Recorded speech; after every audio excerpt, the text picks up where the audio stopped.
अखंड भारत के शिल्पकार, भारत रत्न, स्वतंत्र भारत के प्रथम उप प्रधानमंत्री, स्वतंत्र भारत के प्रथम गृह मंत्री, आयरन मैन ऑफ इंडिया के नाम से मशहूर मैं सरदार वल्लभ भाई पटेल जी की जयंती पर मैं शीश झुकाकर उनको शत शत नमन करती हूँ। और यहाँ पे मंच पर उपस्थित हमारे सभी अतिथिगण, सम्मानित जनता, पत्रकार बंधुओं, युवा साथियों, आप सभी का हार्दिक स्वागत, वंदन, अभिनंदन करती हूँ। और माटी फाउंडेशन और यहाँ इस प्रोग्राम के आयोजक बड़े भाइयों को मैं सभी का बहुत बहुत धन्यवाद करती हूँ कि ये इतना शानदार प्रोग्राम है और ये हम सभी के लिए बहुत गर्व की बात है और आज का दिन हम सभी के लिए बहुत प्रेरणा का दिन है।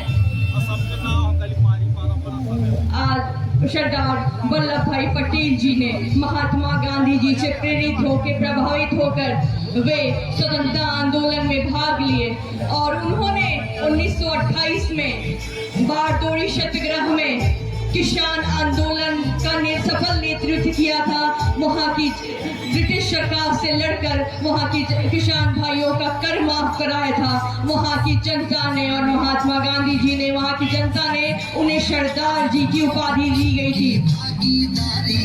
सरदार वल्लभ भाई पटेल जी ने भारत की स्वतंत्रता के बाद छोटी बड़ी 565 रियासतों को एकजुट करके एक किया था। ये उनका बहुत ही बड़ा योगदान था जो हम भूल नहीं पाए, क्योंकि ये किसी ने नहीं कर, ये किसी कोई कर ही नहीं पाता। इसी के बाद ही उन्हें लौह पुरुष, आयरन मैन की उपाधि दी गई थी। एकता और अखंडता में सबसे बड़ा योगदान सरदार वल्लभ भाई पटेल जी का था।